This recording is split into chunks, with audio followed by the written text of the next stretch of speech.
Ce qui rend le théâtre essentiellement métaphysique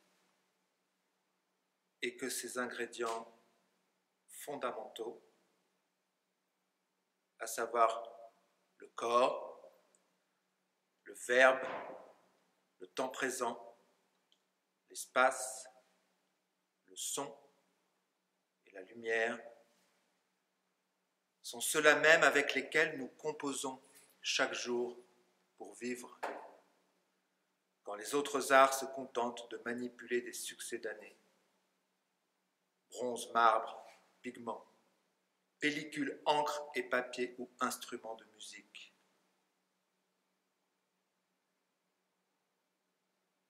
C'est la réalité sensible elle-même que pétrit et modèle le théâtre.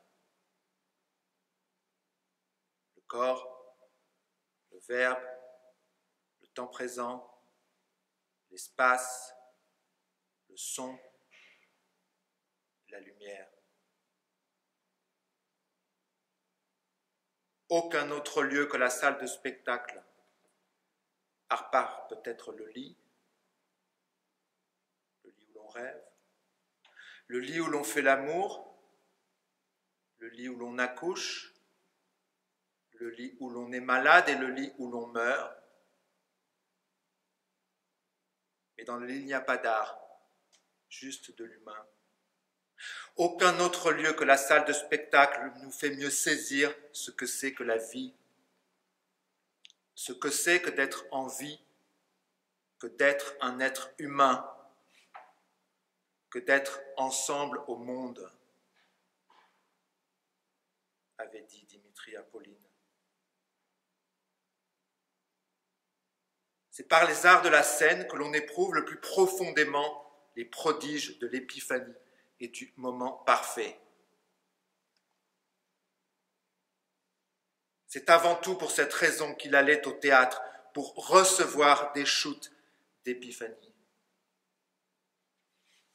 Et plus spécifiquement, d'épiphanie existentielle, par opposition aux épiphanies strictement esthétiques, comme on peut en connaître dans les musées ou les salles de concert, et qui peuvent parfois aller jusqu'au syndrome de Stendhal.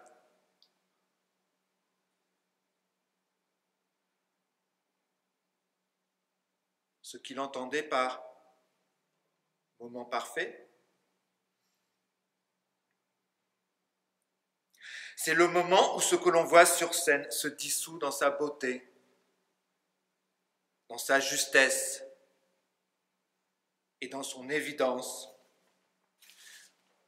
même si la situation figurée est atroce, sordide ou révoltante.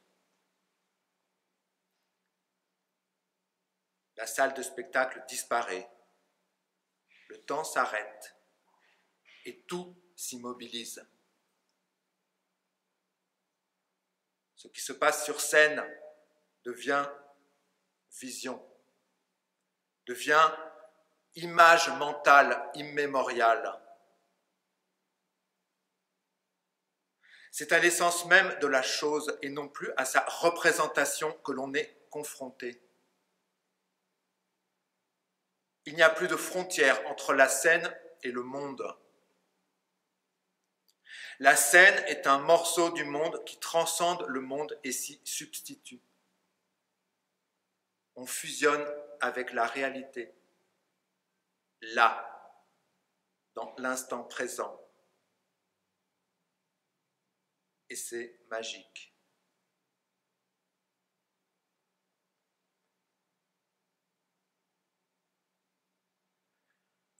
L'instant présent, c'est la prérogative des seuls arts de la scène.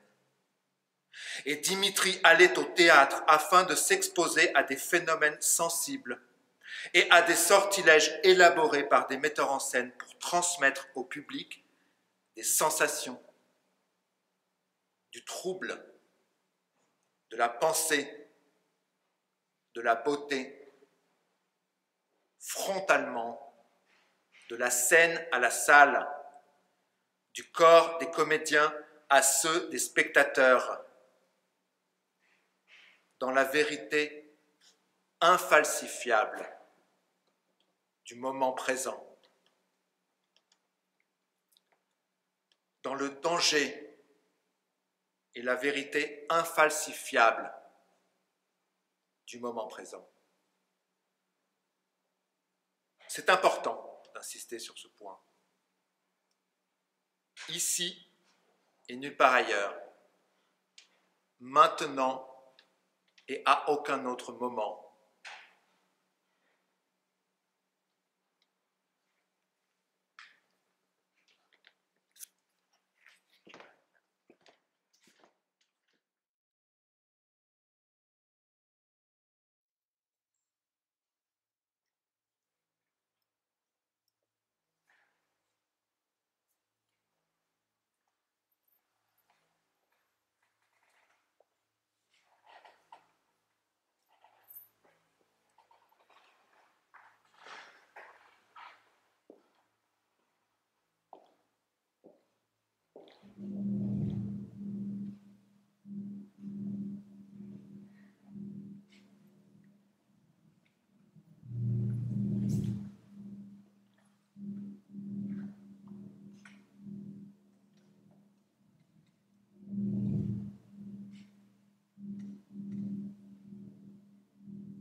Il aurait aimé pouvoir expliquer à Pauline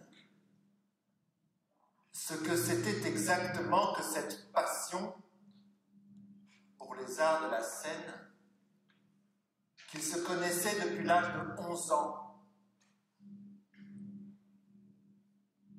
Mais elle était difficile à faire comprendre à tous ceux, et ils étaient nombreux, pour qui s'enfermer le soir dans une salle de spectacle pour regarder des comédiens ou des danseurs gesticuler sur un plateau ou déclamer des textes interminables rester la chose la plus désuète et ennuyeuse qui puisse s'imaginer.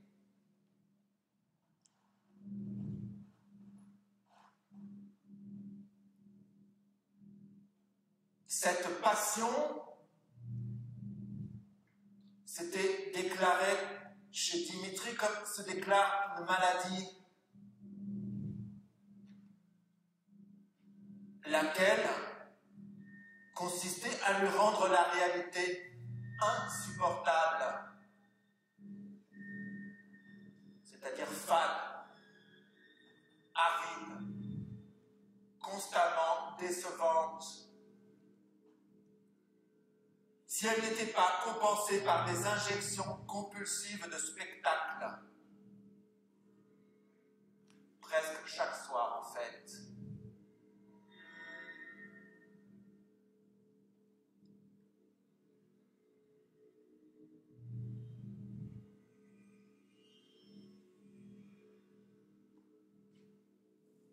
Il adorait la nuit lourde et hantée des plateaux et des arrière-scènes. Une nuit opaque, ancienne, datant de l'Antiquité, où se trouvait entreposée pour lui toute la mémoire du monde.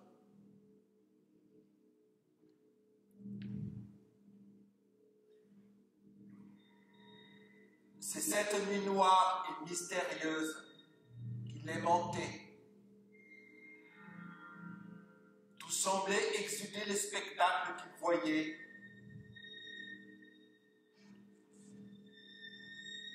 Tels des songes, des pensées, des réminiscences du monde lui-même.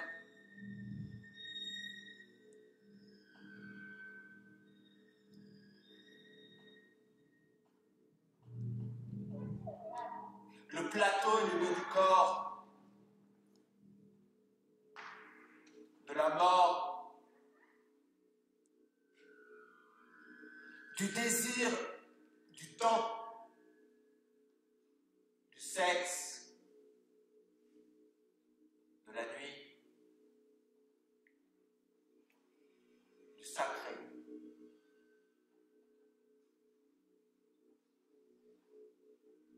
C'est le lieu de la transcendance. C'est le lieu liturgique par excellence pour tous ceux qui, à l'instar de Dimitri, ne vouent aucun autre culte que celui de l'instant présent, de l'incarnation, de la sensation, du Verbe, de la grâce.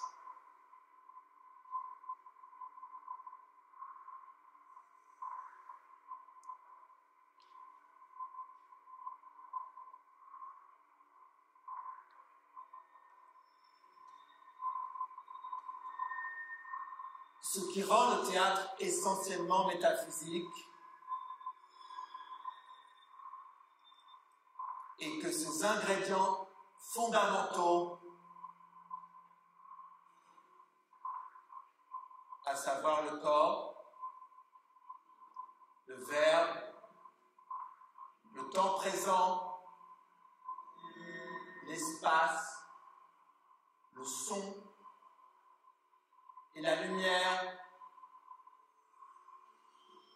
sont ceux-là même avec lesquels nous composons chaque jour pour vivre. Quand les autres arts se contentent de manipuler des succédanés, bronze, marbre, pigments, pellicule, encre et papier ou instruments de musique,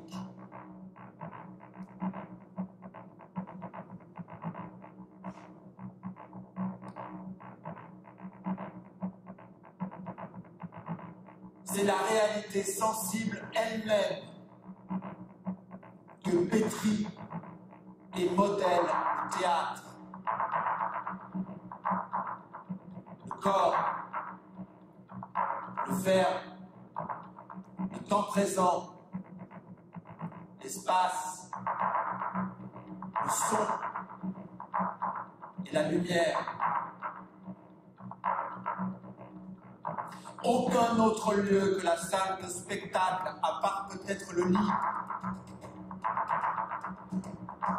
Le lit où l'on rêve, le lit où l'on fait l'amour, le lit où l'on accouche, le lit où l'on est malade et le lit où l'on meurt.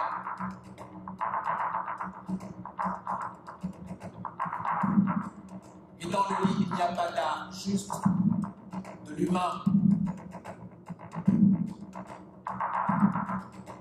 Aucun autre lieu que la salle de spectacle nous fait mieux saisir ce qu'est la vie, ce que c'est que d'être en vie, que d'être un être humain, que d'être ensemble au monde, avait dit Dimitri Apolline.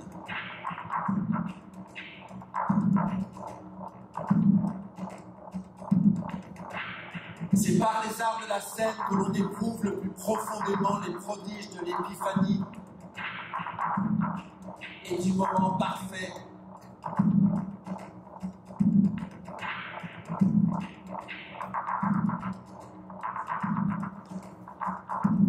C'est avant tout pour cette raison qu'il allait au théâtre, pour recevoir des shoots d'épiphanie. Et plus spécifiquement d'épiphanie existentielle,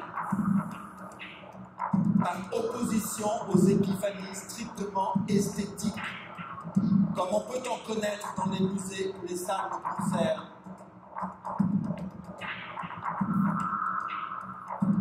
Et qui peuvent parfois aller jusqu'au syndrome de Stendhal.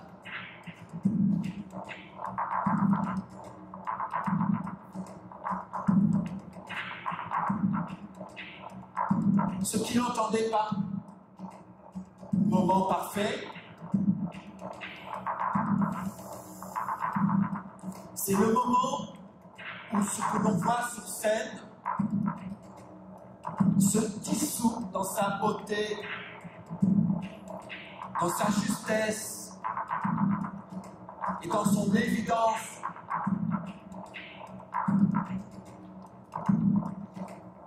Même si la situation figurée est atroce, sordide ou révoltante.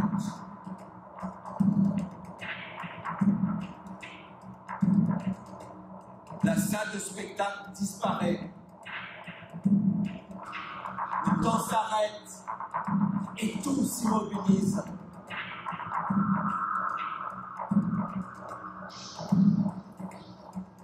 Ce qui se passe sur scène devient vision, devient image mentale, immémoriale.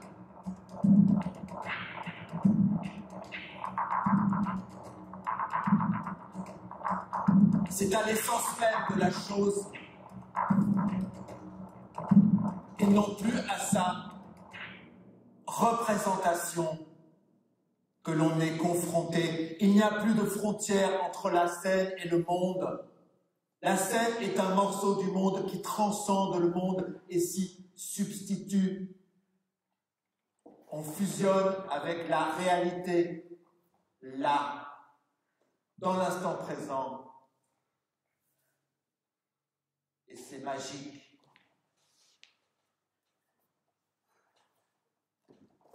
L'instant présent. C'est la prérogative des seuls arts de la scène. Et Dimitri allait au théâtre afin de s'exposer à des phénomènes sensibles et à des sortilèges élaborés par des metteurs en scène pour transmettre au public des sensations, du trouble, de la pensée, de la beauté frontalement, de la scène à la salle, du corps des comédiens à ceux des spectateurs, dans la vérité infalsifiable du moment présent. Dans le danger et la vérité infalsifiable du moment présent. Ici et nulle part ailleurs. Maintenant et à aucun autre moment.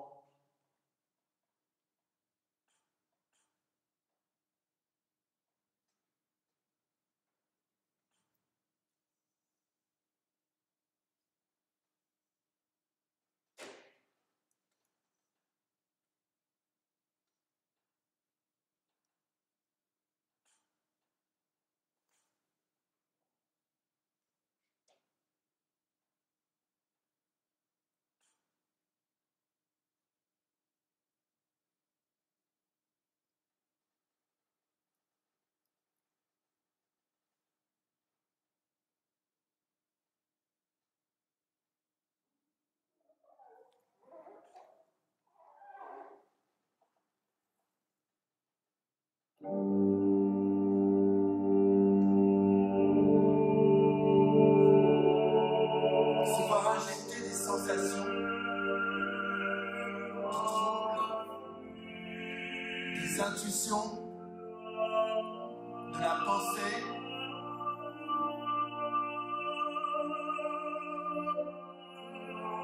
c'était très précisément ce que Dimitri attendait qu'on lui procurât la réalité toutes les fois qu'il sortait de chez lui et qu'il s'enfonçait dans les rues de la ville, au milieu des passants.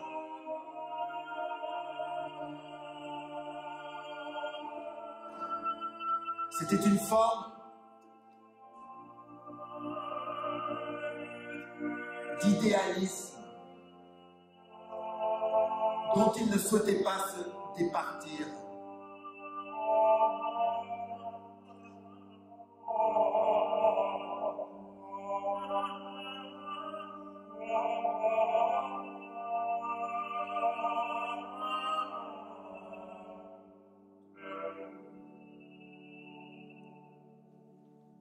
Il ne lâcherait rien.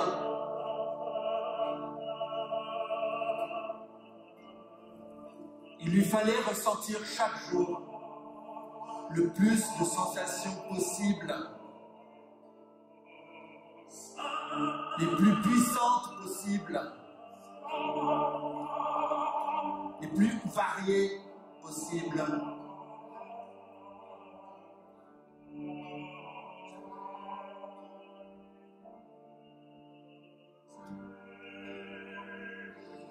On ne pense juste et d'une façon singulière que si l'on sent et que l'on se laisse pénétrer par le monde.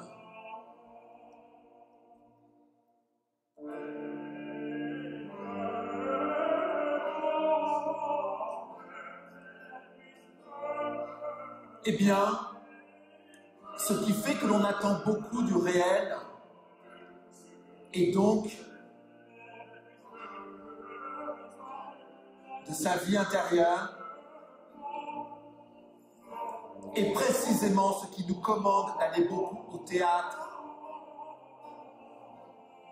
pour assouvir ce besoin impérieux de sens, de vérité et de perfection dans l'agencement des données du monde sensible. Le corps, le verbe, l'espace, le temps présent, le son et la lumière,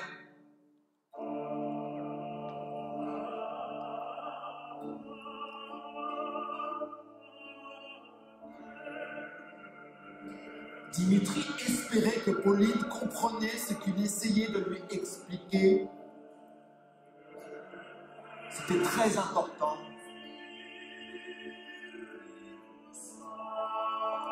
De même qu'il existe des forcenés de l'abstraction, des gens qui ne voient rien, qui ne sentent rien, et que cela indiffère. Les banquiers, par exemple,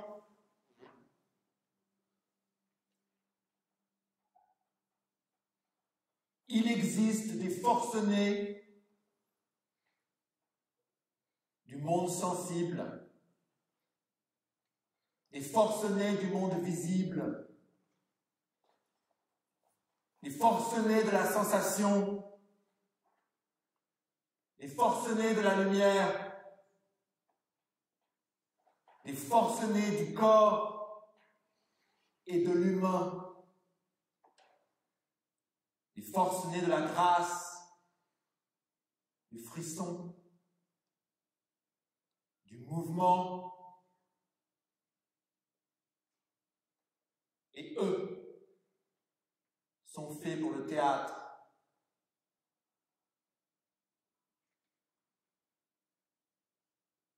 Ne va-t-on pas au théâtre pour voir des corps?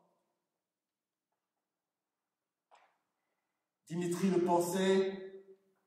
Il savait qu'il allait au théâtre pour s'abreuver de corps et de visages, pour se laisser transmettre un savoir, une émotion, par des corps, par des visages,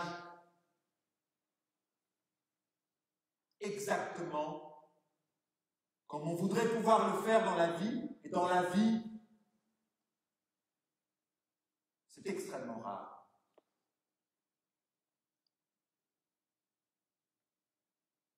En disant cela, Dimitri pensait moins au désir sexuel, évidemment,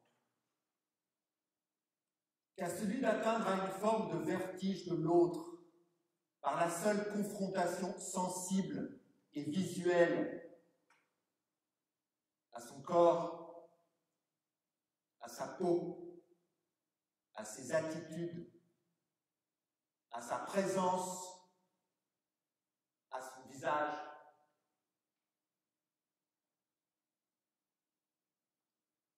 On se cache d'une part.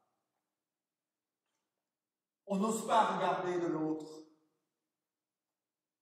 Alors on reste chacun dissimulé au regard d'autrui et on va au théâtre pour regarder des corps et des visages qui acceptent de se montrer dans toute leur vérité.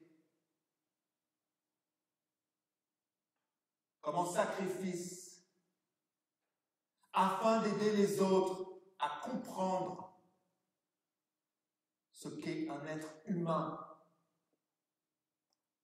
authentiquement, sans tricher ni mentir, sans rien dissimuler. Comme avait pour fonction de le faire autrefois en médecine, vis-à-vis du fonctionnement de l'organisme humain, ou mannequin de cire, équipé d'yeux et lentilles de regard, d'expression, de cheveux, de dents et d'épiderme rosé. Mais écorché, éventré,